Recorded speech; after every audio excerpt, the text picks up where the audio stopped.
اللہ اللہ اللہ اللہ اللہ۔ اور ایک بات یاد رکھو، بات سے بات نکلتی ہے، یہ جو آج کل کی نئی جنریشن ہے نا لڑکیوں کی، بیان خواتین بھی سنتی ہیں اور پھر بہت طنز کرتی ہیں کہ یہ ہمارے خلاف، جو بات ہے وہ تو کروں گا نا، ساس بھی تو خاتون ہی ہے نا جس کی حمایت میں بات کر رہا ہوں میں۔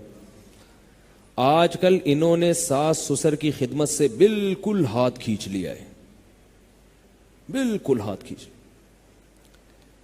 یہ بہت غلط ہے۔ یہ جو مسئلہ بیان کیا جاتا ہے کہ بہو پر ساس سسر کی خدمت واجب نہیں ہے، یہ مسئلہ اس طرح نہیں ہے۔ واجب نہیں ہونے کا مطلب یہ ہے کہ نکاح کا جو ایگریمنٹ ہے، معاہدہ ہے، وہ ایگریمنٹ میں یہ چیز نہیں ہوتی کہ ساس سسر کی خدمت بھی کرے گی، یعنی عورت پر لازم ہے کہ وہ شوہر کی خواہش کو پورا کرے، اس کے گھر سے باہر نہ نکلے، اس کو اولاد دے، یہ نکاح کا ایگریمنٹ ہے۔ باقی اخلاقیات بھی تو کوئی چیز ہوتی ہے نا۔ آپ بس میں سفر کر رہے ہوں، کوئی بوڑھا آدمی بیچارہ ہانپتا کانپتا ہوا کھڑا ہوا ہو، اور آپ کو پتا ہے کہ 1-8 گھنٹے کا راستہ ہے، آپ اس کے لیے سیٹ چھوڑو گے کہ نہیں چھوڑو گے؟ یا آپ بولو گے کہ سیٹ کے پیسے چونکہ 50 روپے 20 روپے میں نے دیے ہیں، چلو لمبا سفر ہے، پنڈی جا رہے ہیں آپ، اس میں تو آپ کنڈکٹر سے بولیں گے بھائی تو نے جب سیٹ نہیں تھی تو بوڑھے کو چڑھایا کیوں تو نے، اور ہم کیا پنڈی تک کھڑے ہو کر جائیں؟ وہاں تو بات سمجھ میں آتی ہے۔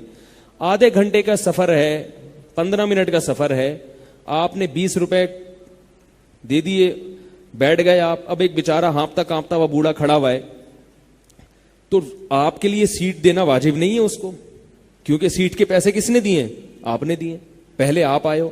لیکن اخلاقیات کیا اس کو گوارا کر، کوئی وہاں کوئی باشعور بندہ بیٹھا ہوگا، اس عمل کے بعد آپ سے محبت کرے گا وہ؟ ہے بھائی، یہ تقریر سن کے وہ خوش مطمئن ہو جائے گا کہ بھئی پیسے میں نے دیے، میرا حق ہے؟ ٹھیک ہے، پیسے آپ نے دیے، آپ کا حق ہے، لیکن ایسے موقع پہ ذرہ برابر بھی انسانیت ہو تو انسان اس بوڑھے کے لیے جگہ چھوڑ دیتا ہے۔ چھوڑتا ہے کہ نہیں چھوڑتا؟ تو یاد رکھو، جب رشتہ قائم ہو گیا میاں بیوی کا، تو عورت کے لیے شوہر جیسے قابل احترام ہے، اس کا باپ اور اس کی ماں بھی قابل احترام ہے۔ ان کا خیال کرنا عورت کی اخلاقی ذمہ داری ہے۔ اگر ان سے وہ تمیز سے بات نہیں کرتی، ان کی خدمت جو ضروری خدمت ہے وہ نہیں کرتی، تو وہ یہ نہیں کہہ سکتی کہ مجھ پہ واجب نہیں ہے۔ ایسے تو پھر شوہر بھی بہت ساری چیزیں، شوہر یہ جو آج کل اتنا خرچہ مرد اپنی بیویوں کو دے رہے ہیں، یہ مردوں پہ واجب تھوڑی ہے۔ میرے پاس خواتین کے فون آتے ہیں نا، نان نفقہ نہیں دیتے ہمارے میاں۔ میں کہتا ہوں صبح ناشتہ ملتا ہے؟ ہاں ملتا ہے۔ دوپہر کھانا ملتا ہے؟ ہاں ملتا ہے۔ رات کھانا ملتا ہے؟ ہاں ملتا ہے۔ سال میں 4 جوڑے بنتے ہیں؟ ہاں وہ تو بن ہی جاتے ہیں۔ تو اور کیا چاہیے؟ کہہ رہے نہیں، وہ جو نان نفقہ ہے، جو نان نفقہ ہے وہ تو مل نہیں رہا۔ تو میں نے کہا یہ کیا ہے؟ میں نے کہا گھر کی سہولت میسر ہے؟ ہاں بھی گھر تو دیا ہوا ہے میاں نے، نان نفقہ نہیں مل رہا۔ تو اسی طرح خواتین کہتی ہیں یہ نان نفقہ ہے، صبح ناشتہ بھی کرا دیا اور یہ بھی، تو اور کیا نان نفقہ ہے بھائی؟